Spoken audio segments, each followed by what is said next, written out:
The Mets did what we thought they would do, and they put you out of your misery. Getting swept by the Cardinals yesterday, giving up double-digit runs, being highly uncompetitive, and the manager came out after the game and said, no, we still got a chance. And the Yankees dodged a self-inflicted bullet. Good afternoon, Evan. How are you? I was actually doing well till you brought up the Mets. They're dead. They're done. They're D-E-D, dead. Yeah, they are. 11-4, was that the final yesterday? I got to watch. I stopped counting. I got to watch. After the third consecutive opposite field against the shift ground ball. Now, the thing that killed me the most was when Lars Nootbaar makes a leaping catch, robbing Pete Alonso of a 3-run home run. But whatever, they're dead. It's over. They put me out of my misery last night. I was so down on the Mets. You know what I did last night? You watched the Yankees? No, I watched both. I always watch both. Oh, you watched the documentary? No, I started it. It wasn't bad. I decided not to score the Mets game last night. I needed a mental scorebook break from the Mets last night. But your Yankees... Oh boy, that was dicey. That was crazy because Chad Green gives up the home run and you're saying to yourself, "Oh boy, not again." Again, yeah. We're doing this again. We're gonna lose to the Orioles again. And the Red Sox had already won. They beat Seattle. The Blue Jays had already won. They beat Tampa. And you're sitting here going, "We're not going to do this again." Then you get the double steal, with Wade obviously going to third there. And then there's the replay, and you're like, no. Did the foot come off the bag? Did it not come off the bag? It didn't. It was an easy replay. And then Brett Gardner, the coach's son, who amazingly over the last month now has had clutch hit after clutch hit. Listen, was it a great hit? No. Does it matter? No. It fell to the ground harmlessly, scored 2. And then the nerves really came to the surface, Evan, because here he comes. Is he going to get the job done? Is he going to walk everybody? Is he going to give up a home run? I wasn't comfortable or confident with Aroldis coming into the game, and neither was Aaron Boone, because he was warming up somebody else right next to Chapman. I'm not sure. I think it was Abreu was warming up while Chapman was warming up. I'm not sure if you're aware of this. I'm not sure how many Yankee fans are aware of this. But Aaron Boone did something that I love last night. He did something he doesn't normally do last night. On the heels of Luis Rojas coming on our show and telling us that April, September, he manages the same, Aaron Boone said in the loudest voice I've ever heard, "I don't do things the same." Aroldis Chapman pitched last night. He came in with a 1-run lead. Seems pretty normal to you. It was absolutely abnormal. Aroldis Chapman pitched in a third straight game on a third straight day for the first time in years during the regular season. And had the shortest leash he was ever going to have. And I think because of that, and I got to admit this, and I knew this going in, I didn't think Chapman was going to get through it because of that. And I respect that Aaron did it, because what Aaron Boone said last night was, this game's huge. Yep. I'm going to do something different.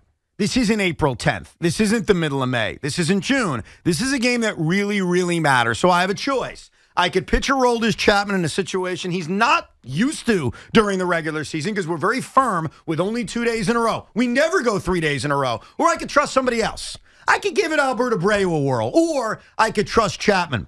And I love what Boone did. And that shows you that there are some managers in this town in Major League Baseball who will treat a game on September 15th differently than a game on April 15th. And for that, good job, Aaron Boone. Yeah, he did a good job. And listen, it's like anything else, though. Players have to play. Players have to perform. He had to perform, yeah. And the players, got the hits they needed to get, scored the runs they needed to score in the top. And Chapman, to his credit, came in and got the job done in the bottom. And the Yankees had to win that game. Much like, I know you can't win every single game, but I don't care. You have to win today's game. You're playing against an inferior opponent. You have to win, because you can't count on the Red Sox to just suddenly lose 3 out of 4, 5 out of 6. You clearly can't count on Toronto, who's arguably the hottest team in baseball over the last month, including beating you down. To lose games, no matter who they're playing. So take care of business, beat the inferior teams. It's really not that difficult, right? Right now, you're virtually tied with these guys, Toronto and Boston. You've got 6 straight games coming up starting next week in Boston and in Toronto. You want to have a little bit of a cushion going into those 6 games. Best case would be 2, but you'd be lucky to have 1. Right. No, and I don't expect that. Let's be real about it. But right? I think over the next week, against teams like Baltimore one more time, Cleveland and Texas, games at Yankee Stadium, you want to go into what is going to be a monumental 6-day stretch against the Red Sox and the Blue Jays with a little tiny bit of a cushion, and this is your chance to do it. You're facing teams you should beat. But here's the biggest problem the Yankees have. I don't know how you could trust Chad Green. That's the problem. You can't. You can't. But he's going to get the ball, every couple days, if not consecutive days, because that's the lot the Yankees have. And also, if you don't trust Chad Green, which no one does, I think we could admit that, I guess the follow would be then, well, who do you trust? You want Clay Holmes getting big outs? You want Wandy Peralta getting big outs? I kind of trust Peralta, to be honest. Well, to a degree. Yeah. I think to a degree there's trust. The problem with Chad Green right now is he gives up a home run every game, and he seems to give them up ahead in the count. And that is the most mind-numbing thing in the world. And it happened again last night. And the other thing is, Gleyber Torres is playing Baezian kind of baseball, the negative Baezian kind of way, Javier Baez. Yeah, I got it. In that he's playing a little bit out of control. Last night, I don't think he thought there were 2 outs. I just think he was really confused on that blooper by Brett Gardner. And then in the previous inning, when he ignores the runner going to second, right, in which the tying run moves to second, and he would have had him out by a mile and throws to first base. His defense has been shaky so far at second. He did have 2 hits last night, so I give him credit for that. There are a lot of people that were saying it ain't Chad Green's fault, it's Gleyber's fault because of the misplay prior to the home run. Chad Green gave up a home run. Chad Green, to me, gave up the home run. It's his fault. But meanwhile, Evan, while the Yankees stay pace and are right now a wild card team, and the Mets had their season end at home last night, tonight's bigger than both that. Tonight is a big night for New York sports because the New York Giants are playing the Washington football team 6 hours from now. And I don't want to overstate it because we get accused of that a lot in sports talk radio. The Chicken Little sky is falling. But I think I speak for all Giant fans. This is your season.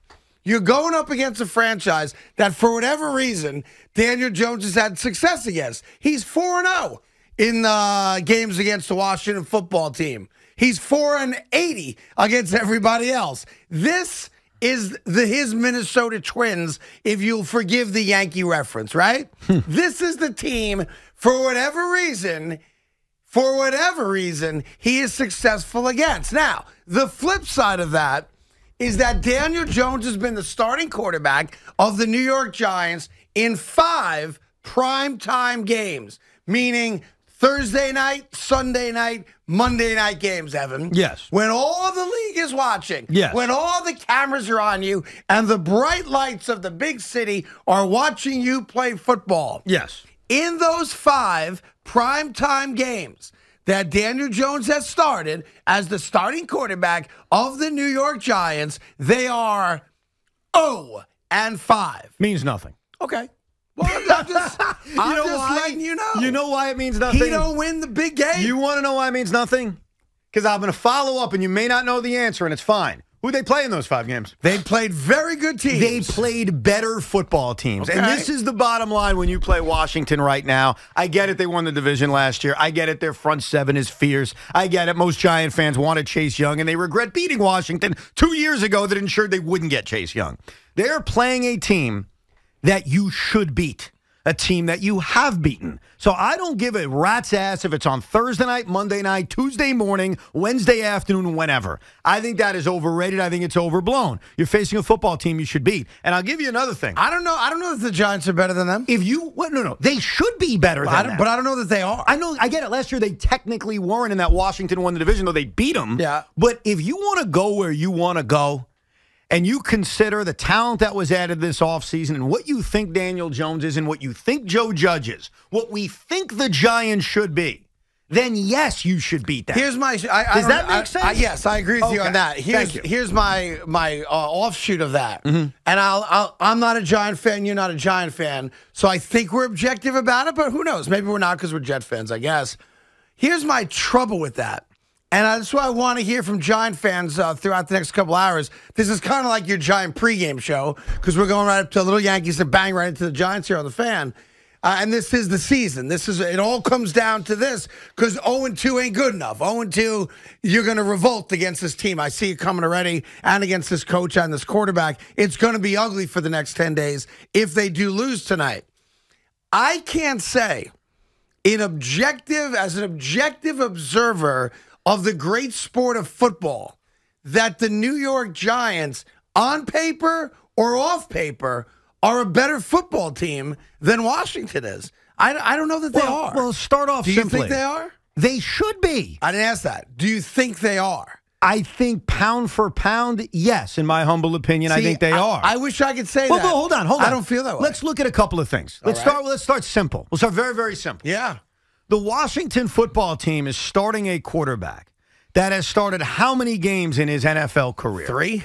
The answer is actually 2. Damn. Well, this will be 3, right? Yeah, technically. Right. That's where I was going. And he's played in a bunch of others. I'm talking about starting. Yeah. So right out of the gate, you're facing a young quarterback who, actually, he's not even that young. He's like 29 years old, but is a quarterback that has not proven anything in this league. He is kind of living off one great performance. Yeah, played well in the playoffs. Yes. And I give him credit for that. Yep, sure. I give him credit for that. And the dive to the pylon, which really made him a cult hero. So let's start with that. And even if it was Ryan Fitzpatrick, I'd be saying something similar. A reckless guy who's mostly lost throughout his NFL career. So right off the top, Daniel Jones is a guy who a lot of Giant fans are still hopeful will be the franchise quarterback for the next decade. Tonight in Washington, D.C., prime time, you're facing a kid that starts 2 games in the National Football League. Yeah. That's number one. Number two, when the Giants are healthy, I know Evan Ingram's not playing tonight. Saquon will. I'm confident of that. And Saquon's owned Washington, by the way. You talk about Daniel Jones's numbers. Go back and look at some of Saquon's performances against Washington. He's had mega numbers. This team, talent-wise, I think this is why Giant fans are frustrated. Talent-wise, they got a lot of weapons on offense. That's why what we saw in Week 1 is inexcusable. The excuses of, it's going to take time. Inexcusable. This should be a better football team. I get Washington's front 7. That's their strength. But if you want to look at the rest of the defense, I think the Giant corners are better. I think the Giant secondary is better. Right. I think the Giants should be a better football team. You know what it is, if they're not, it's a huge failure. I guess I just haven't bought into the Giants being all that talented yet. And maybe I'm wrong. Which aspect? Every aspect. On offense? Yeah. They are. Here's the problem. I don't buy into this offense. I don't know that they're going to have 300 yards tonight of offense. No, I'm not saying that you're wrong about that. I'm saying on paper, this is why the expectations are different this year. This is why the big boy pants are on this year. You've got a true number 1 receiver in Kenny Galladay. I agree with that. Sterling Shepard's pretty good. I like him a lot. Darius Slayton's showing a lot of promise. I like him too. You'd say Evan Ingram's awesome. He's great. Even though he's not playing tonight. Fantastic. Saquon Barkley went healthy. Pro Bowl caliber player. Maybe. And you like Daniel Jones. I do. So with all that said, really, it's not that good of an offense? I don't know that it is. Shouldn't be a good offense? I know the offensive line is beyond weak, which obviously dictates everything. Pass blocking was fine in Week 1. It was their running game that they could not open up in Week 1. Well, you got it. It's a multifaceted game, isn't it? Right? Unless you're going to throw 50 times, you'll play that kind of offense. They should be better. I agree. Does that not make sense? But I don't know that they are better. I don't argue with you. If Galladay, Saquon, all that crap is right. They should be better. But I don't know that they are. See, and here, let me ask you a question. Yeah. All right. Listen, winning is paramount tonight. I don't care if you win 3-2. Yes. You have to win tonight's game. Yes. But just put that aside just for 1 second. If they did win the game 13-10, and it was kind of that boring plotting, the offense has no spark, but defense does its job, albeit against. And by the way, that's how I think the Giants are going to win tonight, just for the record. Go ahead. As a Giant fan, you're going to wake up tomorrow happy that you won. 10 days of enjoying the fact that you got the win. You're not starting in another 0-2 hole or potentially worse after next week, right? But I don't think you're going to feel any better about the team. Here's why you will. In my opinion, I can't speak for every Giant fan, but let me answer that. We've heard an excuse that Kenny Galladay made earlier this week. And I feel bad picking on Kenny because he actually played well at times in that Week 1 game, made one outstanding catch. Kenny Galladay said it's going to take time for us to gel. You can live with that while you're winning. Yes. You can live with give Saquon a few weeks while you're winning. You can say, hey, when Evan Ingram comes back, it's even going to be more dynamic when you're winning. If you can win even when your offense is struggling early, I'll buy it. Maybe C-Mac will buy it. I'll buy let's be patient with this Giant offense. Where we're not going to be patient is when you're 0-2. or you're 0-3, or you're 1-4. So that's why if they win 13-10 tonight, and I happen to think that's how they're going to win. I think this defense is going to give you an A-plus performance and bounce back from what we saw a week ago. And I think the offense is going to continue to confound you. I think there'll be enough Giant fans who say, hey, we won the game great. Offense needs to be better, but you can live with it more while you're winning. Well, you're a diehard Giant fan. Let's hear from you. 877-337-6666.